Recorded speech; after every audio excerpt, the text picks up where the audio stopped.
아멘. 사도신경으로 신앙을 고백합니다.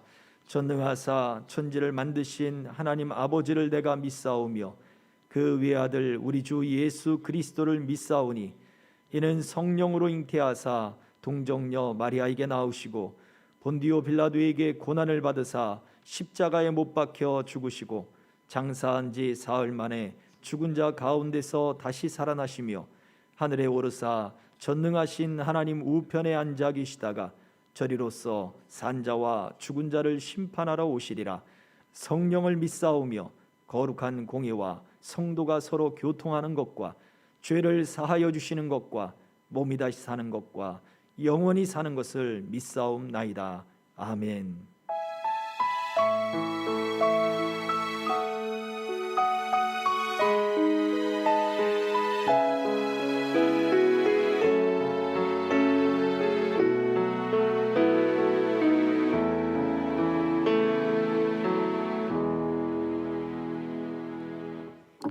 오늘 주신 하나님의 말씀 마태복음 6장 11절부터 13절입니다. 마태복음 6장 11절로 13절 이제 봉독하겠습니다. 오늘 우리에게 일용할 양식을 주시옵고 우리가 우리에게 죄 지은 자를 사하여 준 것 같이 우리 죄를 사하여 주시옵고 우리를 시험에 들게 하지 마시옵고 다만 악에서 구하시옵소서. 나라와 권세와 영광이 아버지께 영원히 있사옵나이다. 아멘. 말씀 오늘 이 말씀 속에서 우리가 지난 세 차례에 걸쳐서 우리 하나님의 이름이 나타나는 것, 그리고 그 자리가 바로 하나님의 나라요, 그리고 그 하나님의 나라가 이루어지는 곳에 하나님의 뜻이 완성된다고 말씀을 나누었습니다. 이 세 가지 기도가 하나였던 것처럼 이제부터 우리가 살펴보게 될 기도의 제목들, 우리를 일용할 양식을 주시고 그리고 우리의 죄를 용서해 주시고 그리고 악에서 우리가 시험에 들지 않고 악에 우리가 빠지지 않도록 그리고 그 악에서 구원하옵소서라고 하는 이 세 가지 기도가 또다시 우리 일상에 가장 필요한 기도로서 또 계속해서 우리 주님이 가르쳐 주고 계시다고 하는 거예요. 그래서 오늘은 일용할 양식을 주옵소서라고 하는 그 말씀을 가지고 함께 은혜를 나눠 보려고 합니다. 자, 근데 그러기에 앞서서 제가 질문을 하나 던져 볼 게 있어요. 과연 우리는 믿음을 무엇이라 생각하는가? 우리가 각자가 믿음에 대한 정의들을 우리가 내리고 살고 있는데 과연 우리는 무엇이 믿음이라고 우리가 생각하고 살고 있습니까? 저와 여러분들에게 이 질문을 한번 먼저 던지고 싶어요. 여러분은 과연 믿음이 무엇이라고 생각하십니까? 성경에서는 믿음의 정의를 확실하게 내려주고 있죠. 믿음은 바라는 것들의 실상이다 라고 말씀을 해주고 있어요. 자, 그렇다면 우리가 잘 아는 말씀이기 때문에 그래요, 믿음은 바라는 것들이 실상이에요. 보이지 않기 때문에 믿음을 갖는 거예요. 보이지 않기 때문에 믿음을 갖고 구하고 믿음을 갖고 그것을 바라보면 그것이 실제로 있는 것처럼 느껴집니다. 그리고 그게 실제가 됩니다 라고 하는 그러한 이야기들을 우리가 할 수 있습니다. 자, 그렇다면 또다시 질문을 던져보죠. 여러분들이 가지고 있는 그 믿음을 과연 우리의 삶 속에 얼마나 그 믿음을 실제로 가지고 와서 그 믿음을 갖고 살아가고 있느냐라고 하는 질문입니다.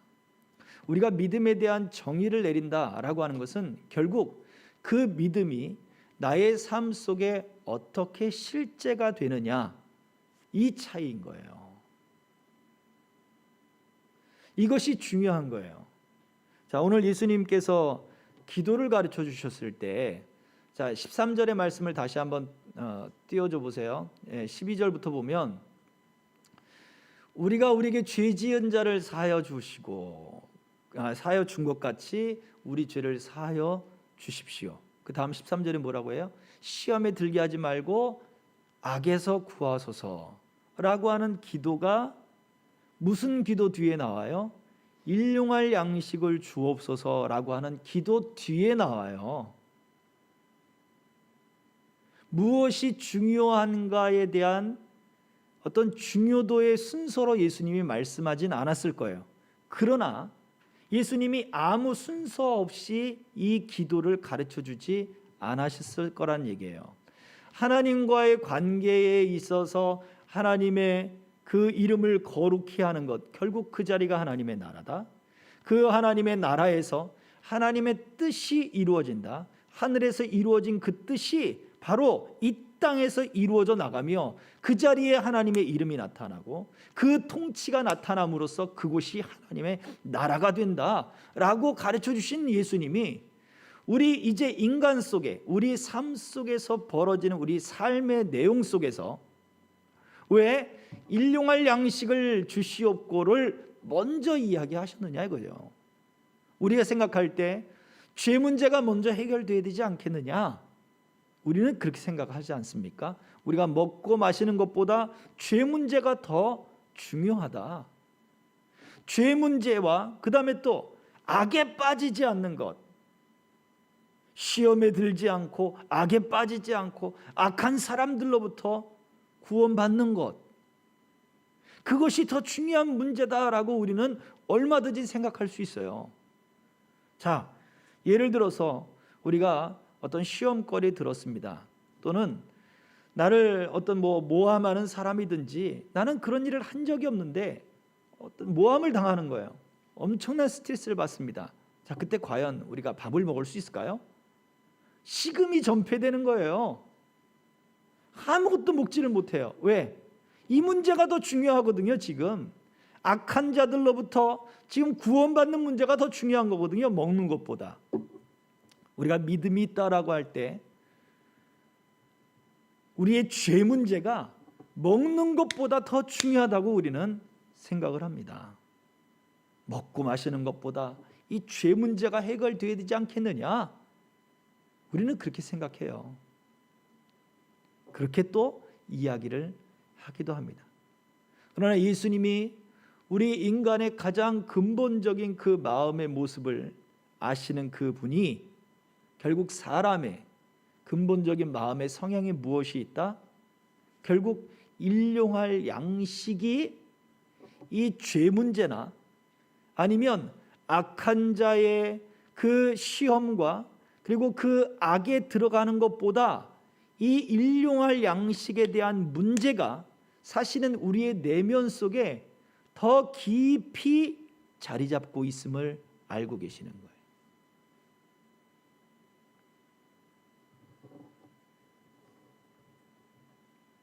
예수님은 아무 생각 없이 일용할 양식을 주시옵고 라고 하는 이 기도를 우리 이제 실제적인 우리의 삶에 있어서 그냥 먼저 꺼내놓으신 것이 아니란 얘기예요. 일용할 양식에 어떤 거룩한 의미가 부여되지 않습니다. 영어는 뭐라고 번역해놨습니까? 일용할 양식, 데일리 브레드, 아침마다 먹는 주식인 거예요. 그렇다면 우리에게는 일용할 밥이죠. 일용할 밥입니다. 밥. 빵을 먹는 문화 속에서는 빵일 것이고, 고기를 먹는 문화 속에서는 고기가 되겠죠. 대부분 이 유대 문화 속에서는 빵과 채소 그리고 가진 양념들을 해가지고 섞어서 먹었으니까 빵이 주식인 거예요. 예수님이 말씀하고 있는 그 일용할 양식은 단순합니다. 먹는 것이에요. 매일매일 먹고 사는 문제입니다. 요즘 세간에 이슈가 되고 있죠. 전 세계적으로 한국의 드라마, 넷플릭스에서 한 드라마가 있습니다. 오징어 게임이라고 하는 그 드라마가 있어요. 근데 그 드라마에 465억인가요? 그것을 상금으로 내걸고 게임을 하면 그 상금을 주겠다는 거예요. 그런데 탈락자는 죽임을 당해요. 근데 이 드라마가 지금 83개국인가요? 86개국에서 전체 1위를 했대요. 우리나라에서 만든 그 드라마가. 세간에 막 이슈가 됩니다. 그 내용 중에 또 보면 처음 이제 게임을 하고 수많은 탈락자들이 죽는 모습을 보고 사람들이 공포에 빠졌습니다. 우리 이 게임 참여 안 합니다. 처음에는 상금을 보고 참여를 했다가 더 이상 하지 않겠습니다. 투표를 해서 과반수가 넘어서 게임을 중단시켜요. 그런데 며칠 있다가 얼마 되지 않아서 게임이 다시 시작이 됩니다. 그리고 그 자리에서 빠져나갔던 사람들의 대부분의 사람들이 다시 그 게임의 현장에 들어옵니다. 단순히 게임이 아니에요. 탈락하면 죽음인 거예요. 그걸 알아요. 그런데 그 자리로 다시 돌아와요. 그러면서 뭐라고 얘기해요? 밖에 나가니까 그 삶이 더 지옥이다 라고 이야기를 합니다. 이유가 뭘까요? 그 게임에 모였던 사람들, 은밀하게 사람들을 초대했지만 대부분의 사람들이 다 먹고 사는 문제에 걸려 있는 사람들이에요. 죽음, 다른 사람이 죽는 것, 우리가 어떻게 상상을 할 수 있겠어요? 아무 이유 없이 게임에서 졌다고 살인을 저지르는 그 현장을 봤는데 인간적으로 이것이 과연 인간적인가? 이것이 과연 오늘날에 벌어지는 일인가? 이것이 현실인가? 우리는 생각할 수 있을 거예요. 그런데 465억이라는 그 숫자가 막상 나가서 보니 이래도 죽으나 저래도 죽으나 내가 게임하다가 내가 그것을 쟁취하리라 라고 하는 어떠한 그러한 결정으로 다시 그 자리에 모이게 만들었단 말이에요. 눈을 가려버리는 거죠. 사람의 마음들을 가려버리는 거예요. 여러분 어떻습니까? 사람의 근본적인 마음에 우리의 죄된 인간의 속성 안에는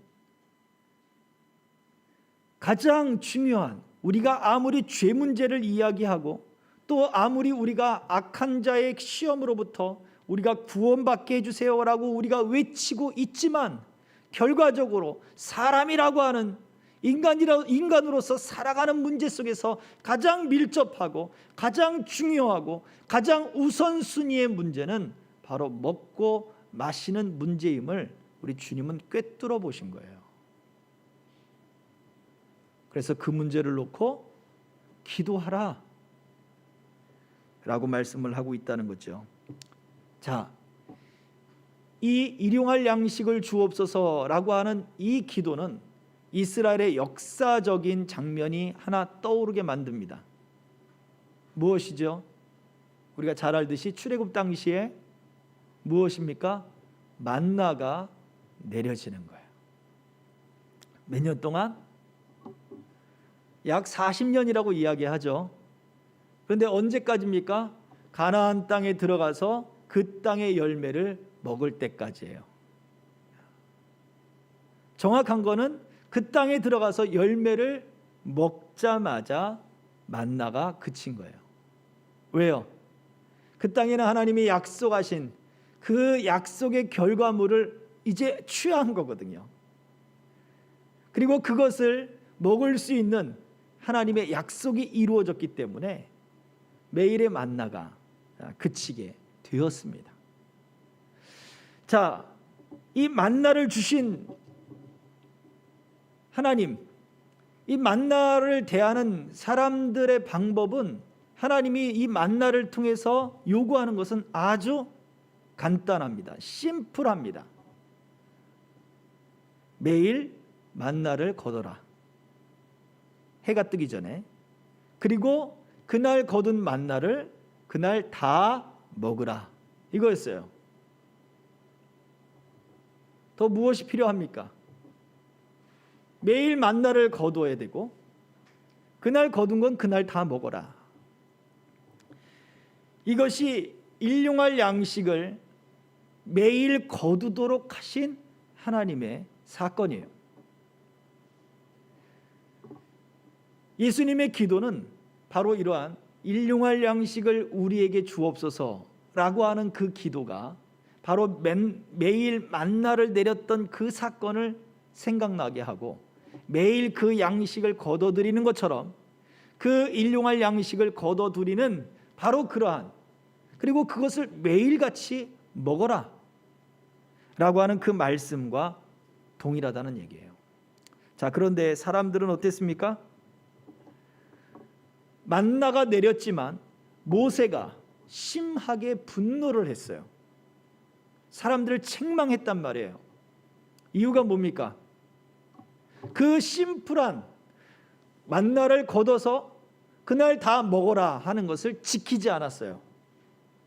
왜 지키지 않았을까요? 오늘 만나가 내렸지만 내일 내린다는 보장이 어디 있어요? 내일 내린다는 보장이 없어요.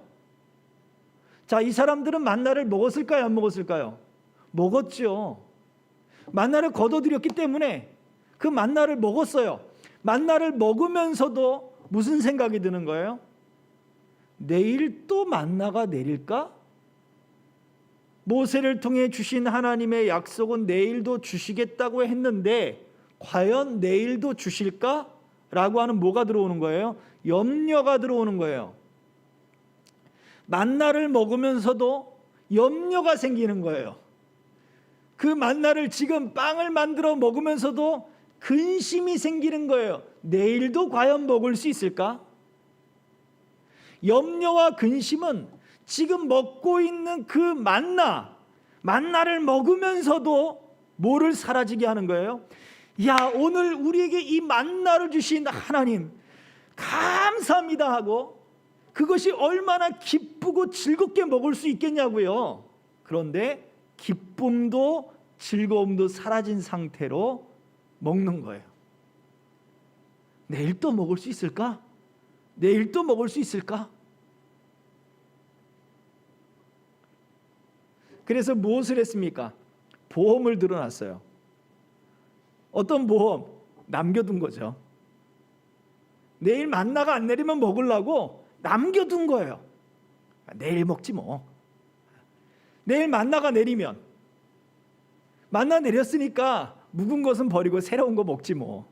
그래, 내가 배고프고 조금 참고 남겨놨다가 내일 만나가 내리면 이걸 버리고 새로 먹고 내일 만나가 안 내리면 이걸 날 먹으면 되니까 나는 그래도 다른 사람보다는 조금 더 지혜로운 거야 라고 생각을 할 수 있는 거예요. 자, 지혜로웠나요? 모세가 화를 낸 이유는 그것입니다.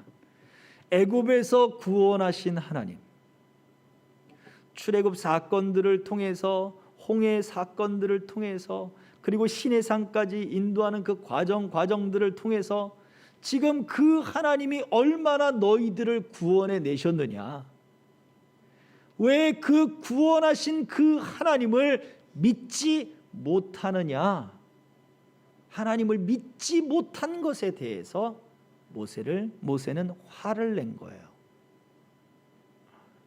왜 이 가장 간단한 이 말씀조차 왜 지키지 못하느냐?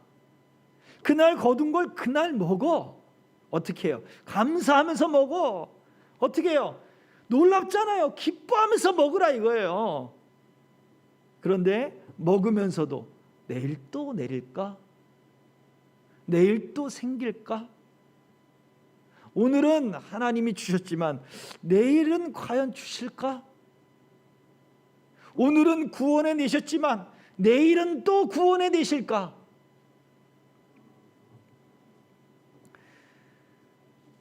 믿음을 갖고 먹던 이들에게는 이 만나는 꿀 섞인 과자 같은 맛이요, 믿음이 없이 먹는 사람들에게는 근심과 염려로 먹다 보니까 매일 똑같은 지루한 맛이 되어버리는 거죠.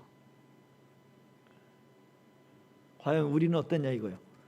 우리의 믿음은 어떠냐 이거예요. 우리가 알고 있는 그 믿음, 우리가 정의 내리고 있는 그 믿음이 나의 삶 속에 매일같이 꿀 섞인 그런 달콤한 그런 맛을 내는 그런 믿음의 열매들입니까? 아니면 내가 알고 있는 그 믿음이 매일같이 나로 하여금 힘들게 하고 어렵게 하고 고통스럽게 하고 고생스럽게 하는 그러한 몸이 건조한 것들로 나를 만들어 가고 있습니까? 차이점은 뭐예요? 구원의 하나님을, 지금 출애굽을 통해서 구원하신 그 구원의 하나님을 자기 하나님으로 믿느냐 믿지 못하느냐였어요. 나는 하나님을 믿고 있는데요, 나는 지금 출애굽 그 사람들과 함께 하고 있는데요, 함께 했지만 믿음이 없는 거예요. 구원의 하나님이 자기 하나님은 아니었어요. 그 구원의 행렬 가운데 자기도 따라갔지만 분위기상 또는 새로운 어떤 도전과 몸을 가지고 들어갔지만 그 구원의 하나님이 자기의 하나님은 아니었던 거예요. 왜 우리를 이곳으로 인도했느냐? 왜 여기에서 이런 것만 먹게 하느냐? 끊임없이 불평하게 하고 끊임없이 원망하게 해요. 만나를 먹으면서도 우리가 이런 것만 먹고 이런 것만. 그러나 믿음을 가지고 먹는 그 사람들에게는 매일같이 놀라운 거였어요. 매일같이 달콤한 거였어요. 매일같이 하나님의 기적이었고 하나님의 사랑이었어요. 하나님, 어떻게 오늘 내가 좀 몸이 힘들어서 조금 모은 것 같은데 어쩜 이렇게 우리 식구들에게 딱 맞습니까? 많이 거둔 자도 적게 거둔 자도 그날 양식이 딱 맞았다고 성경은 기록하고 있잖아요.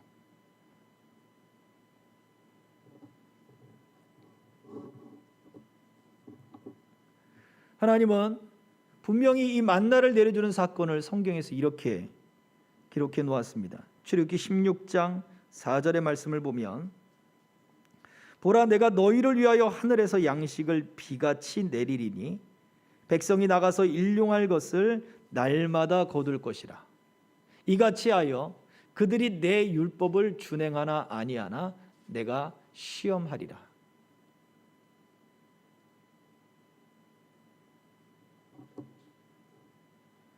만나를 주실 때 그 일용할 것을 날마다 거두게 하셨어요. 한 번에 일주일치를 거두게 하실 수도 있잖아요. 안 그래요? 한 달에 그냥 한 번에 한 달치를 딱 거두게 하실 수도 있잖아요. 매출하기는 그렇게 하셨는데, 만나도 사실은 그렇게 하실 수도 있잖아요. 근데 하나님은 그 방법을 취하지 않으셨어요. 매일 거두게 하셨어요. 매일 하나님은 그 만나를 주셨어요. 그러면서 그 이유가 뭐라 그래요? 하반절에 이같이 하여 그들이 내 율법을 준행하나 아니하나 내가 시험하리라. 만나에 대한 율법은 간단했습니다. 그날 거둔 것을 그날 다 먹어라. 그 약속을 지키면 어떻게 돼요? 내가 또 줄 것이다. 내일 양식은 내일 줄 것이다. 이게 하나님의 만나를 통한 율법이에요. 간단합니다. 근데 그 율법을 지키지 않았기에 썩고 냄새나고 벌레가 생겨버렸습니다. 반대의 경우도 있죠. 안식일 전날은 어떻습니까? 이틀치를 주겠다. 먹고 절반은 남겨라. 에이, 우리가 먹고 남겨놨더니 그때는 썩고 벌레가 생기고 냄새가 났었는데 무슨 소리입니까? 어떻게 됐습니까? 안 썩었어요. 안 썩었어요. 그리고 안식일 전날에는 안식일 날을 쉴 수 있도록 이틀치를 주셨단 말이에요. 단순합니다. 심플합니다. 이것을 통해서 하나님의 말씀, 하나님의 율법, 결국 하나님을 신뢰하는가, 신뢰하지 않는가를 볼 것이다. 신명기 8장 3절도 이야기를 합니다. 너를 낮추시며 너를 줄이게 하시며 또 너도 알지 못하며 네 조상들도 알지 못하던 만나를 내게 먹이신 것은 사람이 떡으로만 사는 것이 아니요 여호와의 입에서 나오는 모든 말씀으로 사는 줄을 네가 알게 하려 하심이니라. 아멘. 만나는 저절로 내린 게 아닙니다. 저절로 생긴 게 아니에요. 오늘날 학자들이 만나가 도대체 뭐냐, 이것을 연구하기 위해서 그 지역에 있는 생물들과 식물들과 또 자연 현상들을 막 살펴보았습니다. 어떤 동물의 꽁무니에서 나오는 꿀방울 같이 뭐 그런 것이다. 식물의 뒷면인가 거기서 열리는 어떤 진액같이 나오는 것들이다. 뭐 그렇게 이야기도 합니다. 근데 그것들이 물론 그런 현상들이 있기 때문에 그걸 것이다라고 이야기를 하죠. 그런데 그 수백만의 사람들이 양식으로 먹을 만한 그 양이 될 만하느냐? 그건 아니란 얘기예요. 만약 그렇다면 지금 가면 그것들이 사방에 널려 있어야 되는 거예요. 아침마다. 아니, 전혀 없어요. 겨우겨우 발견해서 이런 현상이 있었네. 겨우겨우 발견한, 그게 무슨 양식이 되겠어요?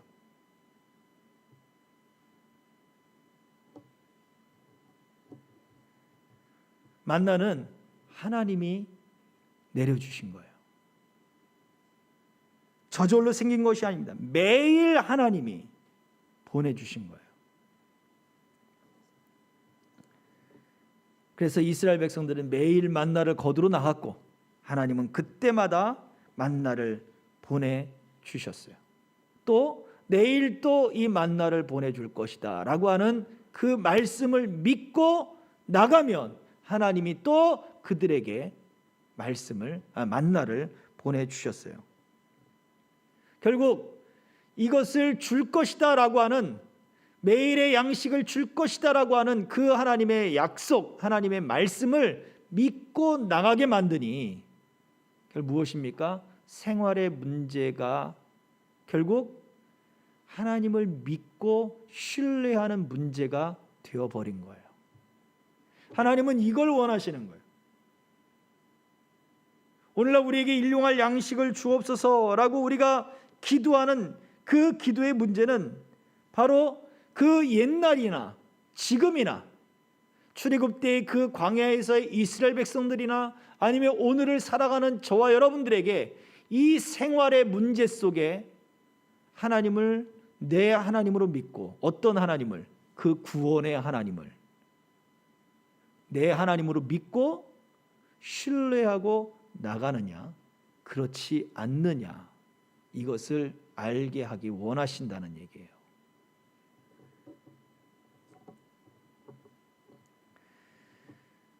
어리석은 부자의 이야기가 있죠. 누가복음 12장에 나오는 부자의 이야기가 있습니다. 농사를 잘 지은 사람이에요. 그리고 그 농사의 열매를 잘 풍성히 맺을 수 있는 사람이었어요. 그렇죠. 그리고는 농번기에 그렇게 농사를 짓고 나서 이제 농사를 쉴 때는 어떻게 해요? 다 추수하고 난 다음에 그 다음 어떻게 합니까?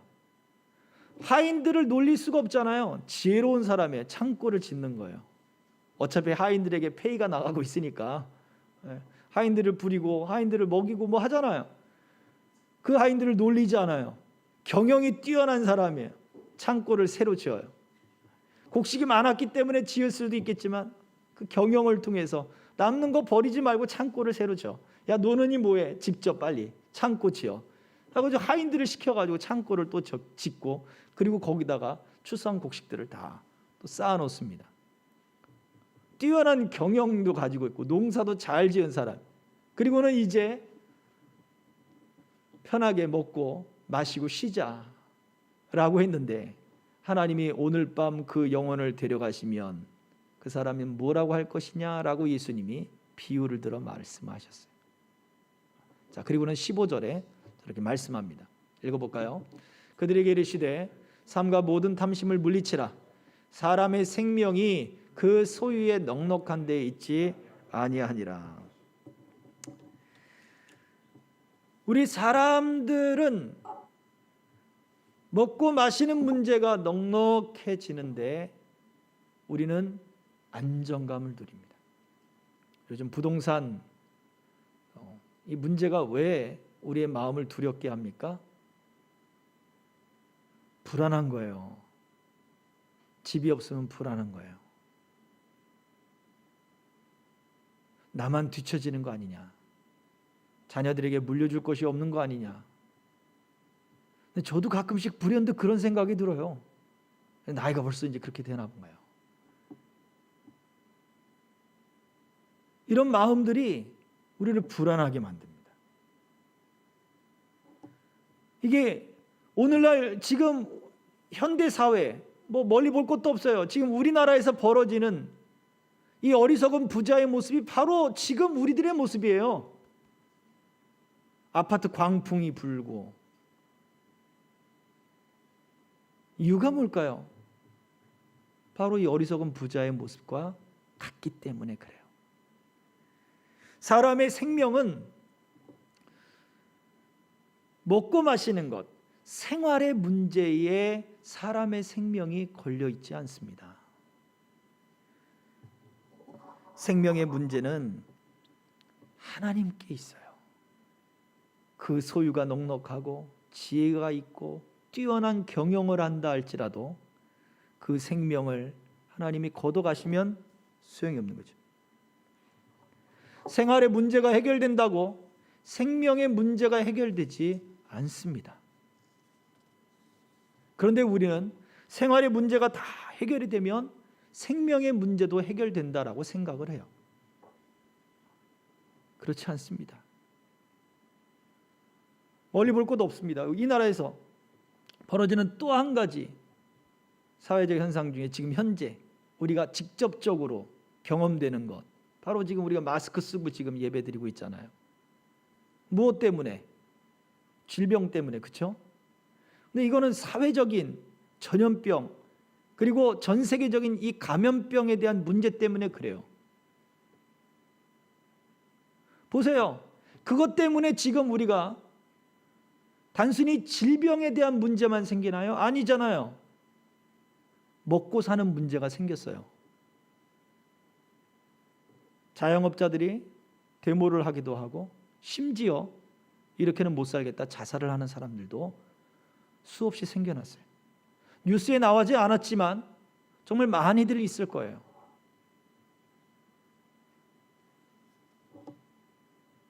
보세요. 생활의 문제는 우리 생명의 문제, 이 생활의 문제가 해결된다고 해서 생명의 문제가 해결되는 게 아니라는 거예요. 생활의 문제와 생명의 문제는 전혀 달라요. 하나님께서 그 진노를 이 땅에 펼치시면 전쟁이나 기근이나 질병이나 성경 속에 보여준 그러한 하나님의 진노들이 나타나면 아무리 생활의 것들을 모아놓고 그리고 저장해 놓았다 할지라도 그것을 다 누릴 수가 없어요. 죽음이 그에게 다가오면 그냥 놓고 가는 거죠. 전쟁이 벌어져도 그걸 누릴 수가 없어요. 지금 질병의 문제가 생겨버리니 못 누리는 거예요.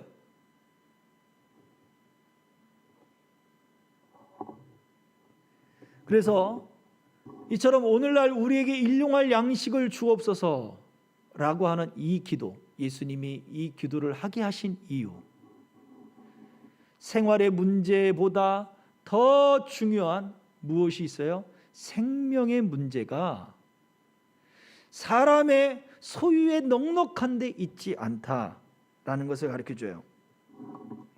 그래서 사람은 일용할 양식에 우리가 그 생명을 의존하는 것이 아니라 하나님께, 우리의 생명은 하나님께 달려 있음을 깨닫게 하는 기도예요. 이것을 깨닫지 못하면 서론에서 말씀드렸던 것처럼 우리는 수없이 먹고 사는 이 생활의 문제에 우리가 매이기 시작해요. 그러면서 죄 문제, 구원의 문제, 악에 빠지지 않는 문제는 다 뒷전으로 가버리게 되는 거예요. 이게 우리 인간의 본성입니다. 그러나 사람의 생활의 문제가 아니라 사람의 생명은 하나님께 달려있음을 분명히 알고 그 하나님을 나의 구원의 하나님으로, 예전에 옛날에 또는 성경에 있던 그 하나님이 그 옛날이나 오늘이나 내가 하나님을 의지하며 살기를 원하신다는 이 약속과 이 믿음을 우리가 분명히 깨닫게 되면 하나님을 신뢰하기 때문에, 하나님께 의지하기 때문에, 내 생명이 하나님께 달려있기 때문에 죄의 문제도, 그리고 이 시험과 악에 빠지는 문제조차도 하나님이 해결하실 수 있음을 믿게 되는 거예요.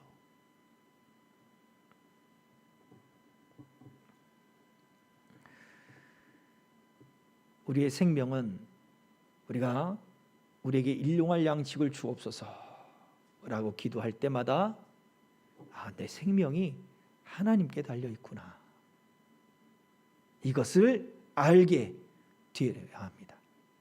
또요, 그 일용할 양식을 하나님이 주시지 않으면, 하나님이 허락하시지 않으면 이것을 기도해서, 이것을 구해서 얻지 않으면 얻지 못하는 존재구나 라는 것을 알게 하시는 거예요. 왜 그럴까요? 하나님이 이렇게 우리가 가지고 있는 것들, 그것에 대해서 복 주시지 않으면 그것이 다 소용이 없는 문제들이 돼요. 이미 말씀드린 것처럼 질병이, 많은 것 소유하고 있는데 질병이 찾아왔어요.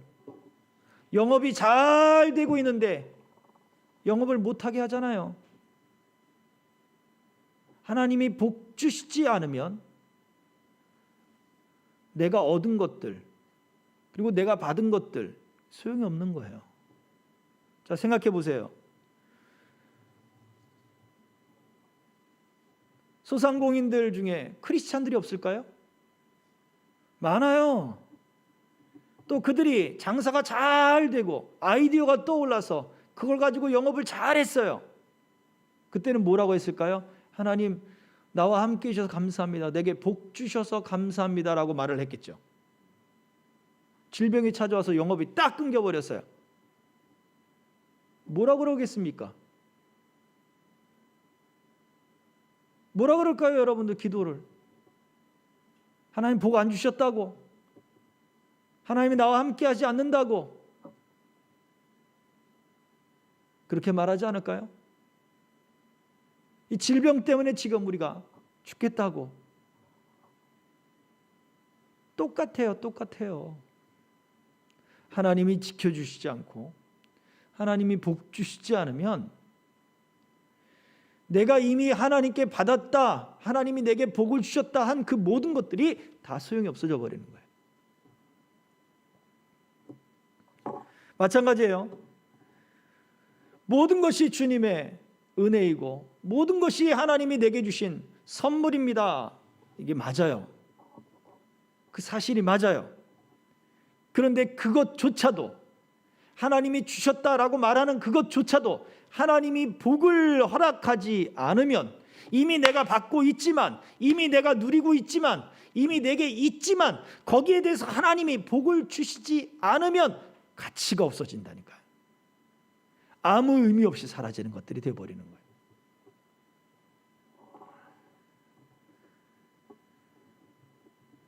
그래서 일용할 양식을 주옵소서 라고 기도하는 것은요, 하나님이 우리의 삶을 가치 있게 만들어 줄 것을 기대하는 성도들의 마음을 담아 바로 우리가 그렇게 기도하라라고 하는 거예요. 내 힘으로 다 할 것 같죠. 내 지혜로 할 것 같죠. 내 능력으로 다 할 것 같죠. 그러나 하나님이 주신 그 복이 아니면 의미가 없어집니다. 이스라엘 백성들이 실패한 거는 바로 거기에 있어요. 자, 광야에서 만나를 먹었지만 가나안 땅에 들어가서는 만나가 그쳤다 그랬어요. 그 땅에서 난 열매를 먹었을 때부터, 그 땅에서 난 그 곡식을 먹을 때부터, 음식을 먹을 때부터 만나가 그쳐버렸어요. 근데 그때부터 무엇이 벌어졌습니까? 이스라엘 백성들에게는 실패했어요. 끊임없이 하나님을 배신했어요. 물론 그전에도 끊임없이 배신했습니다.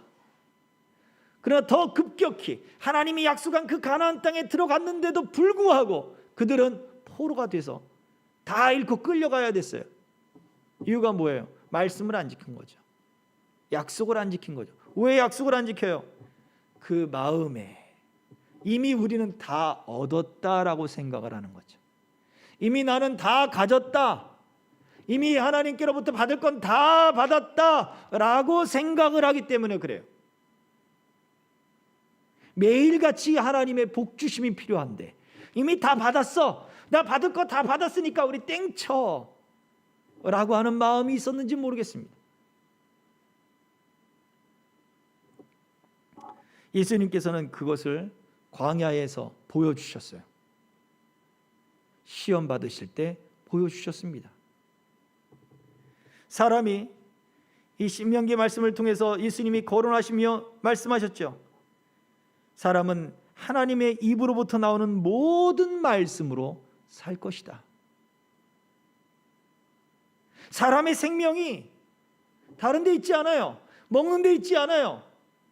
하나님의 입으로부터 나오는 모든 말씀으로 살 것이다. 보다 근본적인 그 마음의 자세를 바꿔놓으셨어요. 너 다 있다고 생각하느냐?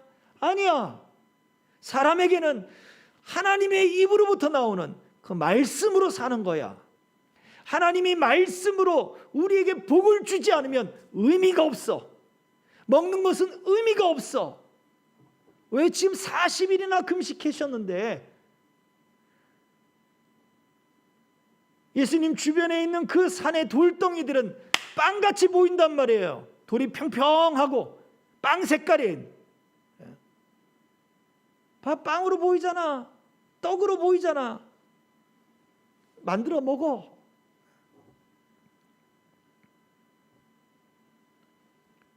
예수님은 사탄에게 말하는 거예요. 내 생명 먹는 데 있지 않아. 하나님의 입으로부터 나오는 그 말씀으로 사는 거야. 예수님은 그 근본적인 그 모습을 보여주셨어요.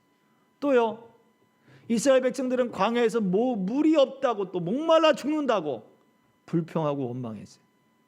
아니, 먹을 것을 주신 하나님이 마실 것을 주시지 않겠냐고요. 그 구원의 하나님이 자기 하나님이 아니었기 때문에 그래요. 예수님은 십자가에서도 그 목말라 갈증을 하면서도 내가 목마르다. 사람들이 그 해용에다가 스펀지 같은 거기다가 신포도주를 적셔가지고 예수님의 입에 찍어 드리죠. 예수님이 그걸 맛보고 거절하셨어요. 받으셨다 그랬지만 맛보고 거절하셨어요. 왜요? 예수님은 끝까지 그 갈증을 다 감내하셨어요. 하나님의 뜻을 다 이루셨어요.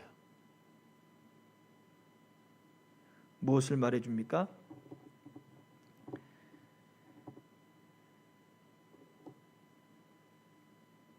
하나님이 우리 생활에 필요한 모든 부분들의 말씀을 통해 하나님이 복 주시지 않으면 의미가 없음을 보다 근본적인 그 마음 가운데 보여주신 거예요.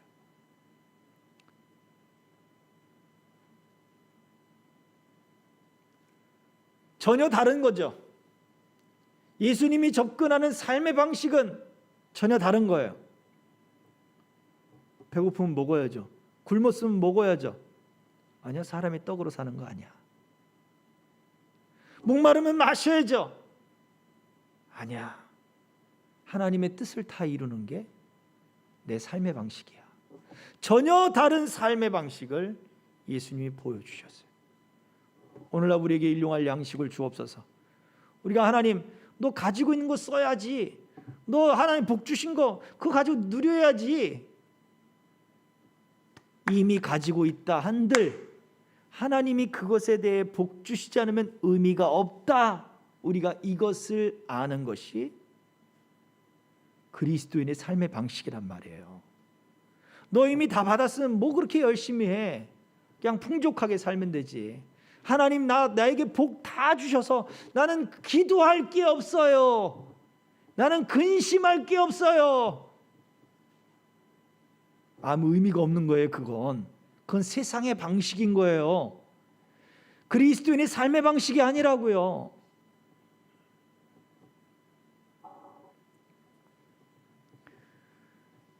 그러므로 우리에게 일용할 양식을 주옵소서라고 기도하게 하신 두 번째 이유는 너는 어디에 속해서 살아가느냐 이것을 알려주시는 거예요. 어느 세계에 속해 있는 사람이냐. 우리는 비록 이 땅을 살아갑니다. 먹고 사는 문제가 우리에게 정말 중요한 문제예요. 그걸 부인할 수는 없어요. 그러나 우리에는 하나님께, 우리의 생명이 하나님께 달려있는 사람들이에요. 또요, 하나님께서 그것을 만나를 내려주셨던 것처럼 하나님이 우리가 가진 모든 것에 복을 내려주시지 않으면 의미가 없는 삶이에요. 그래서 이러한 삶의 방식이 우리로 하여금 세상에 속한 사람이 아니라 하나님께 속한 사람이 되게 하는 거예요. 하늘에 속한 사람이 되게 하는 거예요. 그리스도인으로 살아가게 만드는 거예요. 이것을 깨우치게 하는 것이 일용할 양식을 주옵소서라고 기도하게 하신 것입니다. 구원에 관해서 우리가 어떻게 생각하는지, 어떤 부분에서요, 내 먹고 사는 문제 속에 구원이 어떻게 생각해요? 그 구원의 하나님이 우리에게 어떤 하나님인지, 우리는 어떤 세상에 속해서 살아가는지 그것을 알게 하시는 기도가 됩니다. 첫 질문으로 다시 돌아가 볼까요? 믿음이 무엇이라 생각합니까? 그 믿음이 내 삶에 어떻게 작용을 합니까? 오늘 우리에게 일용할 양식을 주옵소서라고 가르쳐 주신 우리 예수님의 이 마음을 우리가 생각해 보아야 합니다. 우리는 생활의 문제가 우리의 생명을 좌지우지하지 않습니다. 우리의 생명은 하나님께 있습니다. 또한 우리의 생활의 문제를 내 힘과 지혜와 능력으로 다 할 수 있을 거라 생각합니다. 이미 소유했을 수도 있어요. 그러나 하나님이 복 주시지 않으면 의미가 없습니다. 아무 의미가 없어요.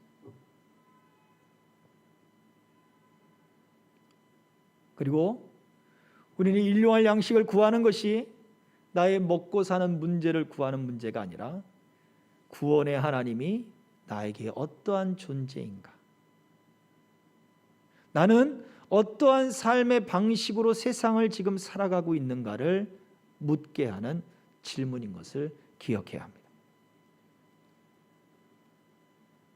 하늘에 속한 사람으로, 하나님께 속한 사람으로 매일같이 하나님의 복 주심을 구하고, 하나님 오늘도 하나님이 내게 삶을 의미 있게 해주시는 이 복을 주셔야 내가 가진 모든 것이 의미가 있어집니다. 내 직장 생활이, 내 학업이, 내 공부하는 것이, 내가 살아가는 모든 것이 하나님 앞에 의미가 있어집니다. 하나님, 오늘도 내게 복을 허락해 주십시오. 의미가 있게 해 주십시오. 오늘도 내가 하나님의 은혜로 하나님과 함께 살게 해 주십시오. 하늘에 속한 사람으로 살게 해 주십시오. 이 기도가 매일같이, 그리고 이 기도를 통해서 저와 여러분들 삶 속에 말씀이 실제가 되고 바라는 것들이 실상이 된다 그랬잖아요. 믿음이 가치 있어지고 의미 있어지고 그 믿음의 선한 열매들을 맺는 삶이 되어지기를 주의 이름으로 축복합니다. 아멘. 이제 우리 찬양하고 같이 기도하기를 원합니다. 찬송가 288장 2절을 찬양합니다. 온전히 주께 맡긴 내 영. 과연 우리는 주님을 맡긴다 하면서, 주님께 맡긴다 하면서 일용할 양식을 주옵소서라고 오늘 말씀하신 그 말씀의 내용들, 과연 나는 주님께 맡기고 살았는가?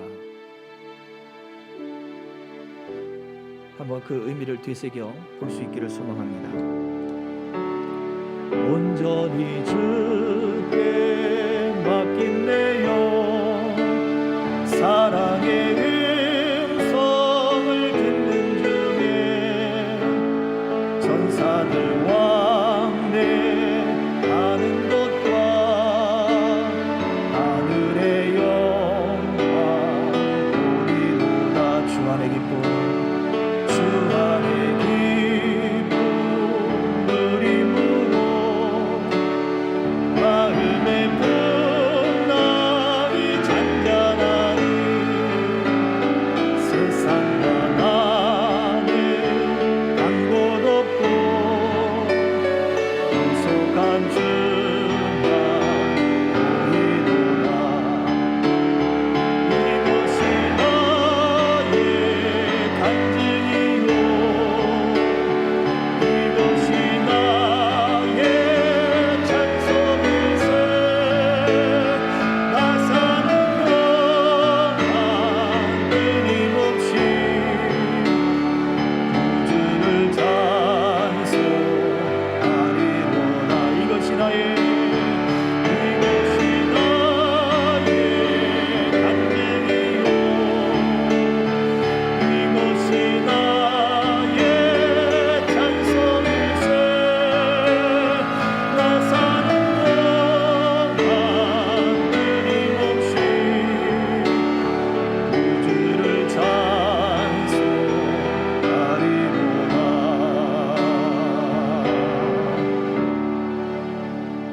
우리 조용히 묵상하며 함께 기도합니다. 하나님의 은혜가 내게 있어 매일같이 하나님 복 주시지 않으면 아무 의미가 없습니다. 안정적인 생활을 한다고요? 하나님 복 주시지 않으면 의미가 없습니다.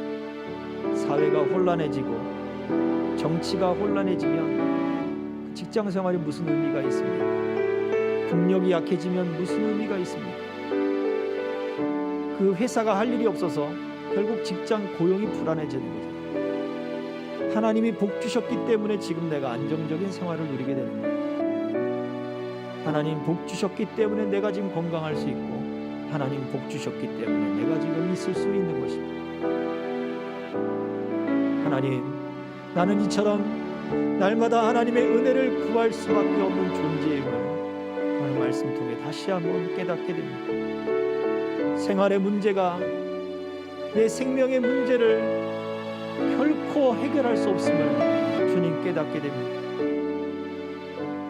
일용할 양식을 구하는 것은 내가 하나님의 사람이요 나는 하나님께 있음을 고백하는 것입니다. 내 삶이 하나님 앞에 의미 있게 되는 것을 고백하는 것입니다. 이 시간 말씀을 생각하며 기도합니다. 하나님, 내게 은혜를 베풀어 주시옵소서. 내 삶에 의미가 있게 하시고 일용할 양식을 구할 때마다 생활의 문제가 하나님 생명의 문제와 다름을 알게 하시고 내가 하나님께 속한 사람이요 하늘에 속한 사람, 주님 하늘에 속한 사람으로서 어떠한 삶의 방식을 취해야 할 것인가를 주님 알게 하여 주시옵소서. 내게 허락하신 그 믿음을 주님 내 삶 속의 실상으로, 하나님 내 삶 속의 현실로, 하나님 내 생활의 의미로 주님 찾게 하여 주시옵소서. 주여 그 믿음의 삶을 살아가고 주여 그 역사에 주시옵소서. 주여 그 약속하신 그 약속을 믿고 주님 순종하며 나아갑니다. 주님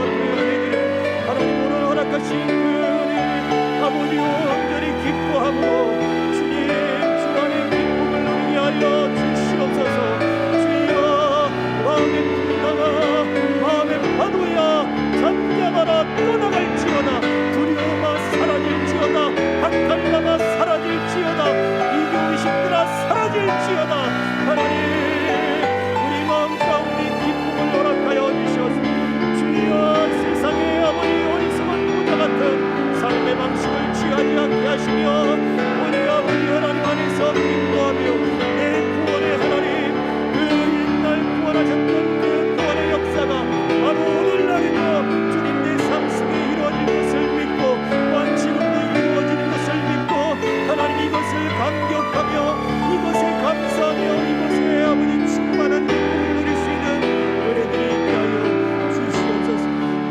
우리가 살아가는 삶의 모든 것들에 주님 복을 허락하여 주시옵소서.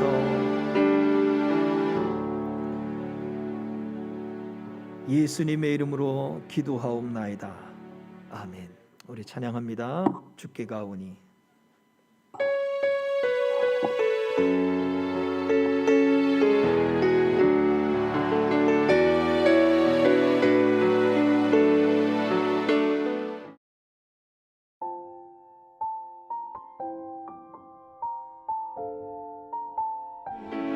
날 새롭게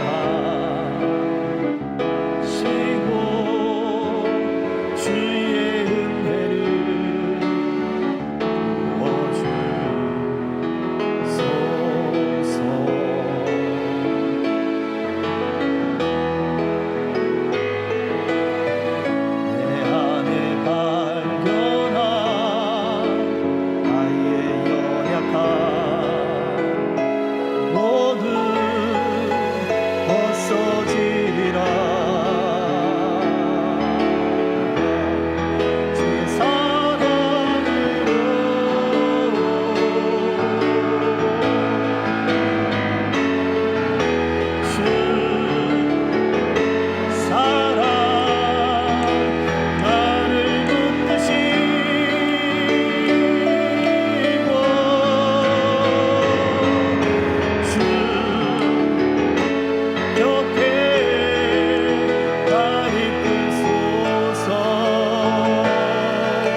주님의 사랑 안에 날마다 일어나게 하옵소서.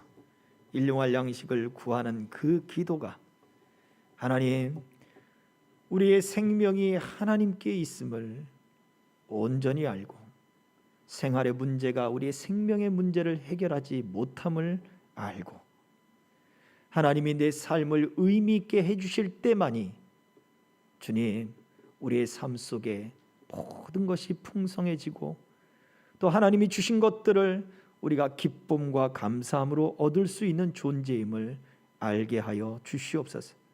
더 하나님을 신뢰하며 의지하며 하나님께 속한 사람, 하늘에 속한 사람으로 이 땅에서 그리스도와 함께 그 삶의 방식을 취하게 하여 주시옵소서. 주님 앞에 이 약속을, 이 말씀을 믿고 예물을 드려 싸우니 하나님 예물을 받으시고 그 속에 담겨있는 믿음을 하나님 받아 주시옵소서. 헌신을 받아 주옵소서. 우리 형편을 아시는 주님께서 그 형편마다 하나님 이 복을 허락하여 주옵소서.